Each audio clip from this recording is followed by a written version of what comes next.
नमस्कार विद्यार्थी मित्रांनो, आज आपण पाहणार आहोत 4 अंकांपर्यंतच्या संख्यांची बेरीज. आता आपण पहिलं उदाहरण घेऊया. 5642 अधिक 4179. आता प्रथम आपण या संख्यांची उभी मांडणी करून घेऊया. उभी मांडणी करताना प्रथम आपण स्थान लिहूया. एकक, दशक, शतक, हजार. आता स्थान लिहिताना सुद्धा आपण एकक कडून सुरुवात करून डावीकडे, उजवीकडून सुरुवात करून डावीकडे लिहायचे. तर संख्या लिहूया. 5642 अधिक 4179. आता आपण यांची बेरीज करूया. एककच्या घरामध्ये एककचं घर लिहिलेलं आहे. आता यांची बेरीज करूया. 2 अधिक 9 किती होतात? 11. 11 या संख्येतला एक एक एक इथं लिहूया आणि एक दशक हातचा देऊया. आता 7 अधिक 4 11. 11 मध्ये हा एक दशक हातचा आपल्याला मिळवायचा आहे. आपलं येतात 12 दशक. 12 दशक मधले 2 दशक इथं लिहूया आणि 10 दशक आपण इथं हातचा देणार आहे. 10 दशक म्हणजेच एक शतक इथे आपण हातचा देत आहोत. आता 6 शतक अधिक 1 शतक 7 शतक.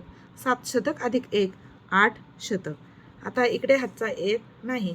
आता इथं 5 अधिक 4 9. तर आपलं उत्तर आलं 9821.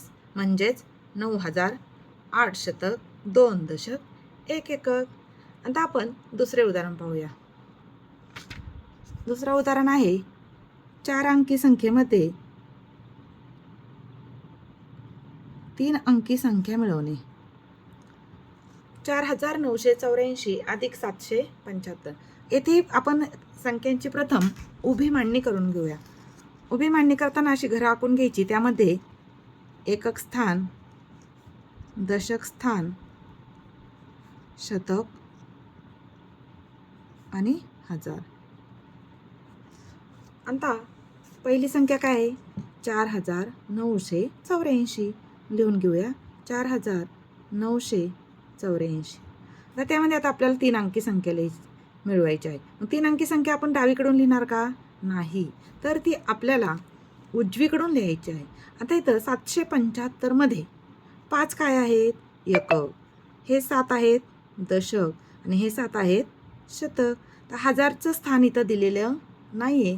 त्यामुळं उभी मांडणी करून घेताना स्थान लिहिणं खूप गरजेचं आहे आणि स्थानानुसार संख्या लिहिणं हेही खूप गरजेचं आहे. म्हणजे तुमचे गणित चुकणार नाही. आता आपण बेरीज करूया. 4 एककमध्ये 5 एकक मिळवायचे, 9 एकक. 8 दशकमध्ये 7 दशक मिळवायचे, 15 दशक. 15 दशकमधले 5 इथे आणि 10 दशक हातचा म्हणजेच 1 शतक हातचा. 7 अधिक 9 16. 16 अधिक 1 17 शतक. आता 17 शतकमधले 7 आपण काही इथे लिहिले आणि 100 शतक म्हणजेच 1000. तर 1 हातचा इथे दिला. 4 अधिक 1 5. आपलं उत्तर आलं 5759. म्हणजेच 5700 शतक 5 दशक 9 एकक. अशा प्रकारे आपल्याला आडवी मांडणी दिली असता संख्यांची उभी मांडणी करून बेरीज करता आली पाहिजे. बेरीज करणं खूप सोपं आहे. फक्त एकक स्थानाखाली एकक स्थान, दशक स्थानाखाली दशक स्थान, शतक स्थानाखाली शतक स्थान आणि हजार स्थानाखाली हजार स्थान लिहून घेतलं तर आपली बेरीज चुकत नाही. धन्यवाद.